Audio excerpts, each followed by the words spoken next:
ओम नमो भगवते वासुदेवाय। तो आइए सुनते हैं कार्तिक माह की दूसरी कहानी।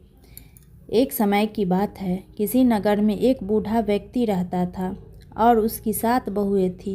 एक बार कार्तिक का महीना आया और उसने अपनी बहुओं से कहा कि मैं कार्तिक का स्नान करूँगा, क्या तुम इसे निभा दोगी? 7 में से 6 बहुएं ने मना कर दिया, लेकिन बड़ी बहू ने कहा कि मैं निभा दूंगी। बूढ़ा हर रोज़ सुबह उठकर और नदी पर स्नान कर आता। गीली धोती को वह बड़ी बहू के आंगन में सुखा देता। जैसे जैसे उस गीली धोती में से पानी की बूंदें ज़मीन पर गिरती, वैसे ही वह हीरे मोतियों में बदल जाती। धोती से हीरे मोती गिरते देख बाकी 6 बहुओं से रहा नहीं गया और वे बोली कि हम भी बूढ़े को अपने यहाँ नहाने को बोलते हैं। उन्होंने कहा कि पिताजी, आप कल से हमारे यहाँ कार्तिक नहा लेना। बूढ़े ने कहा कि ठीक है, मुझे तो नहाना ही है, मैं तुम्हारे यहाँ नहा लूँ। बूढ़ा सुबह सवेरे स्नान करके आया और धोती उसने दूसरी बहू के आंगन में सुखाने के लिए डाल दी, लेकिन यहाँ हीरा मोती के बजाय कीचड़ टपकने लगा। बहुओं ने यह देखा तो कहा कि आप हमारे यहाँ पाप का स्नान कर रहे हैं, इसीलिए यहाँ से जाओ और बड़ी बहू के यहाँ ही स्नान करो। बूढ़ा वापस बड़ी बहू के यहाँ आया और कार्तिक का स्नान करने लगा। स्नान करके उसने धोती फिर से सुखाई तो फिर से हीरे मोती गिरने लगे। अब कार्तिक का महीना समाप्त होने वाला था। बूढ़ा चिंता में पड़ गया तो बड़ी बहू ने इसका कारण पूछा। उसने कहा कि कार्तिक स्नान समाप्त होने को है और मेरा मन है कि मैं सारे परिवार को एक दिन खाने का न्योता दूं।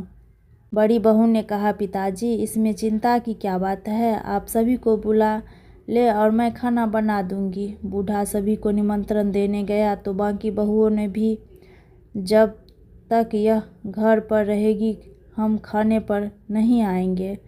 बाकी बहुओं ने कहा कि जब तक यह घर पर रहेगी हम खाने को नहीं आएंगे। बूढ़ा फिर से चिंता से घिर गया कि ऐसे कैसे होगा और सूखने लगा। बूढ़े को सूखते देख बड़ी बहू ने कहा, पिताजी, अब आपको क्या चिंता है? बूढ़े ने बाकी 6 बहुओं वाली बात बड़ी बहू को बता दी, जिससे सुनकर बहू बोली कि पिताजी ठीक है, मैं खाना बनाकर रख जाऊंगी। और उसने वैसा ही किया। खाना बनाकर रख दिया और अपने लिए 4 रोटी लेकर खेत पर चली गई। इधर 6 बहुओं ने खाना खा लिया, लेकिन जाने से पहले बाकी बचे खाने में कंकड़ पत्थर डाल दी कि बड़ी बहू आएगी तो परेशान होगी। इधर खेत में बैठकर बड़ी बहू कहने लगी कि राम जी का खेत, चुगलो रे चिड़िया भर भर पेट। मेरे ससुरे ने घर में जगह दी है और मैंने खेत में चिड़िया को बाजरा डाल वह घर आ गई। घर आई तो बूढ़ा फिर उदास बैठा था। उसने फिर पूछा कि यह उदासी क्यों?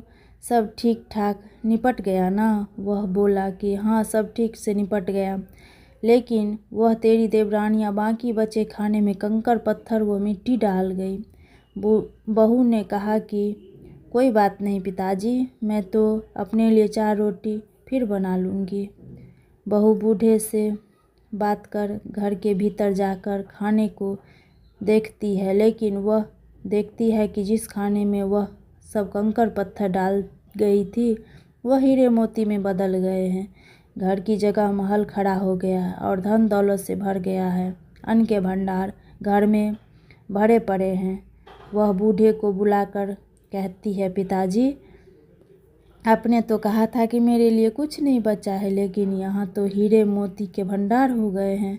पूरे घर में धन की वर्षा हो रही है। साधारण सा घर महल में बदल गया है। बूढ़ा सब चीज़ें को देखकर बोला कि बेटी, तुमने सच्चे मन से कार्तिक स्नान सच्चे मन से निभाया था, लेकिन बाकी बहुओं ने पापी मन से इसे निभाया, इसीलिए कार्तिक देवता तुमसे प्रसन्न हुए और यह फल दिया। हे कार्तिक देवता, जैसे आपने बड़ी बहू की सुनी वैसे ही आप सभी की सुनना। राधे राधे।